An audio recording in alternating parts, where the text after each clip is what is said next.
Se você está assistindo agora, principalmente você que tem grupos aí do Minuto com Deus, compartilhe essa mensagem.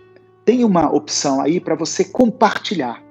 Aí vai aparecer um link para você compartilhar. Compartilhe com seus contatos, com seus grupos, porque assim mais pessoas vão receber essa mensagem, essa ministração, vão poder ser abençoados. E a terra está sendo repleta da glória de Deus. E você que está assistindo, deixe o seu comentário, deixe o seu pedido de oração, escreva o seu nome, de onde que você está falando. A gente quer conhecer você. Amém? Você também pode se tornar membro. Existe um íconezinho aí na sua tela, onde você clica e você se torna membro. É um valor bem baixinho, bem democrático, assim, fácil de todos assumirem mensalmente, mas que nos ajuda a continuar produzindo esse conteúdo, a continuar fazendo as nossas mensagens. Amém? Atos no capítulo 3, do verso 1 ao verso 8. Atos capítulo 3, do versículo 1 ao versículo 8. E Pedro e João subiam juntos ao templo, à hora da oração, a nona. E era trazido um homem que desde o ventre de sua mãe era coxo, o qual todos os dias punham à porta do templo, chamada Formosa, para pedir esmola aos que entravam. O qual, vendo a Pedro e a João que iam entrando no templo, pediu que lhe dessem uma esmola. E Pedro, com João, fitando os olhos nele, disse: olha para nós. E olhou para eles, esperando receber deles alguma coisa. E disse Pedro: não tenho prata nem ouro, mas o que tenho, isso te dou. Em nome de Jesus Cristo, o Nazareno, levanta-te e anda. E tomando-o pela mão direita, o levantou. E logo os seus pés e artelhos se firmaram. E saltando ele, pôs-se em pé e andou. E entrou com eles no templo, andando e saltando e louvando a Deus. Aleluia. Irmãos, o que eu tenho, eu te dou. Essa foi a expressão que Pedro e João usaram para falar com aquele coxo que estava ali à porta do templo para pedir esmolas. Algumas lições eu tiro dessa passagem e eu queria compartilhar com você. É interessante como nesses tempos de quarentena, de crise, dessa nova realidade que nós estamos vivendo, como que algumas passagens bíblicas vão ser pregadas novamente. Isso é notório.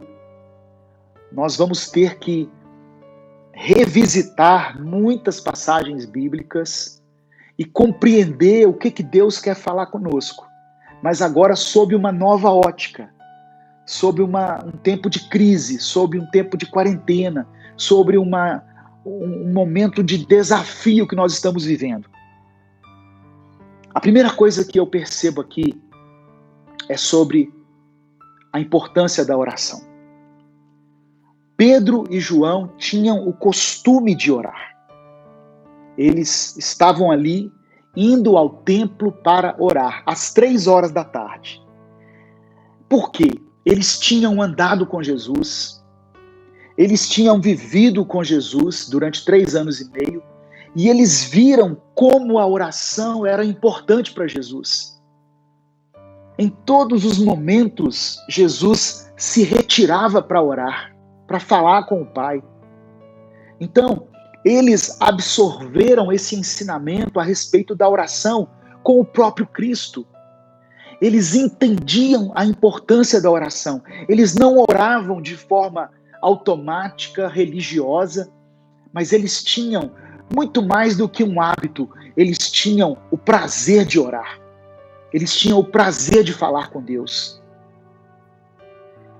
Nesses tempos de quarentena, de crise, de Covid-19, nós, de uma forma até meio que forçada, estamos orando mais.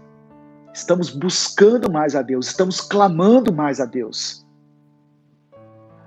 Muitas vezes Deus permite as adversidades, as crises, o tempo de angústia, de dor, de tristeza, para que nós nos voltemos para a oração. A oração para nós passa a ser uma necessidade e um prazer. O prazer de estar na presença do Pai. Porque a oração, como a gente aprendeu, né, na escola dominical, em muitos ensinamentos, oração não é só falar com Deus. Se perguntar para qualquer cristão o que é oração, é falar com Deus. Não é só falar. Falar eu falo com qualquer pessoa. Eu falo com qualquer um na rua, em algum estabelecimento comercial. Oração é mais do que isso. Oração é intimidade. Oração é você alcançar o profundo do coração de Deus, é você conhecer a mente de Deus. Oração é você se derramar na presença do Pai. Nós precisamos ter esse relacionamento com Deus através da oração. Pedro e João entenderam isso. E eles tinham um lugar específico para orar, que era o templo. A igreja, o templo, não é um lugar onde Deus habita, mas é o lugar onde eles se reuniam. Crie o hábito de cultuar a Deus onde você estiver. Se você estiver viajando, você está num hotel, num quarto sozinho, faça ali o seu culto, faça ali o seu momento de adoração, de oração a Deus. Atos capítulo 17, Atos 17 a 24 diz assim: o Deus que fez o mundo e tudo o que nele há, sendo Senhor do céu e da terra, não habita em templos feitos por mãos de homens. Eu vou fazer um templo aqui para Deus morar dentro dele. Não, Deus não habita no templo. Você pode fazer o templo para que seja um lugar confortável, que seja um lugar acessível, que tenha ali um ar-condicionado, para beneficiar as pessoas. Mas Deus, Ele habita no nosso coração, não é no local. Uma vez, Jesus conversando com uma mulher samaritana, eu falei disso numa live essa semana, no Instagram. Jesus estava conversando com uma mulher samaritana e a mulher começou a falar sobre adoração. E ela falou assim, olha, nós samaritanos, acreditamos que aqui nesse monte é o lugar certo de adorar. Agora vocês judeus acham que é lá em Jerusalém. Onde é o lugar certo?